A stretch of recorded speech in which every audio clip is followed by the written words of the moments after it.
Daşy ýurtlarda ýaşaýan we okuyan türkmen raýatlarynyň öz kesellerini bejertmekde kyn ýagdaýlar başdan geçirýänlikleri, hatda saglyk ähtiýaجy ýokdugy sebäpli aradan çykýan barada aktivistler we garaşy çeşmeler Azatlyk radiosuna maglumat berýärler. Alaytada soňky döwürde agyr kesellerini ejir çekýän türkmen raýatlarynyň olaryň howsarlarynyň ýa-da dostlarynyň sosial ulgamlar arkaly kömek sorap çykyş etmesi köpelli diýip olar aýdýarlar. Türkiýanyň Istanbul şäherinde ýaşaýan türkmen saly zähmet migrantlarynyň biriniň ýeňesi öz baldydy. 35 ýaşly Zülhumar Reýnbergenowanyň ýatky rak keseliniň agyr görnüşinden ejir çekýäni barada Azatlyk radiosuna gürrüň berdi. Bizim gelinimiz Zülhumar Reýnbergenowa 5 çağası var memlekette. Häzir ona 1 ay oldu rahim ağzı kanser 3. evrede deyip teşhis koydular. Özümüzde de hazır heptesine $2000 sorat tuttular şu an. 10 yılı 1 haftelisini töledik. Yine 5 hafta leçenya almalı da. Bir haftada bir gün kimyoterapiya almalı. Haftada 5 gününde de radyoterapiya diyen zatı var, onu almalı.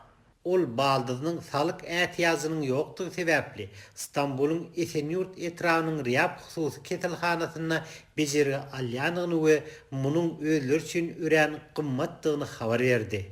Sigorta yapmadılar. İşledik yerin sigorta yapmadılar. Sigorta yapmadık için bizlere turist de ücretli hasta de. Esenyurt'ta Riyab hastanesi. Özkan Balakan doktoru.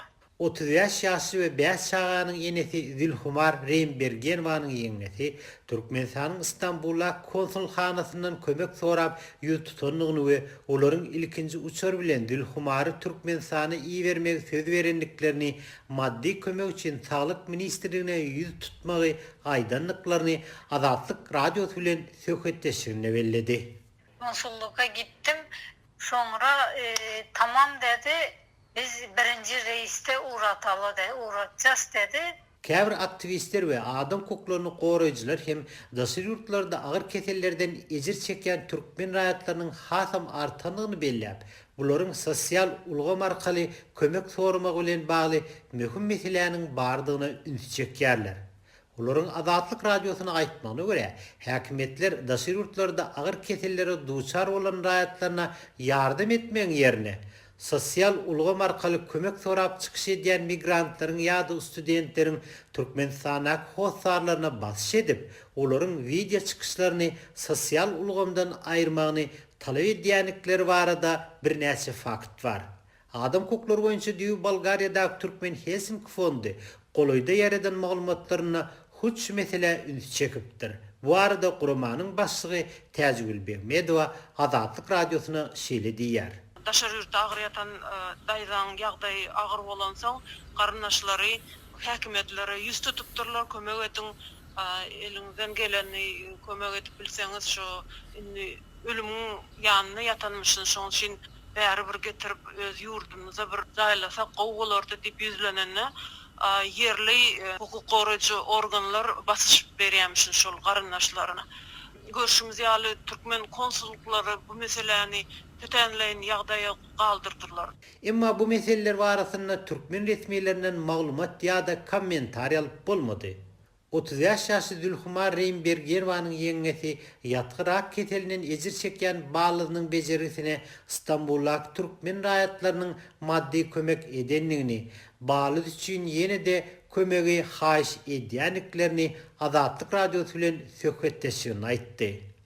Şu yurttaşlar köpüsü yardım etti. Allah razı olsun.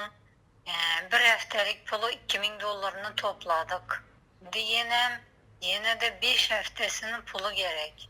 Heptelikini de ödep tutmaz lazım. Birden 10 çallı pulunu төлep bilmedikimiz için. Her hafta $2000'dan 5 haftasına $10.000 pul gerek. Ya da pul olmasa da bizi gelinli Türkmenistan'a uğratsak, orada liçenyasını alsa da olacak. Hayiş edyen kömek etsinler. Bizden kaytmasa Allah'tan kaçsın.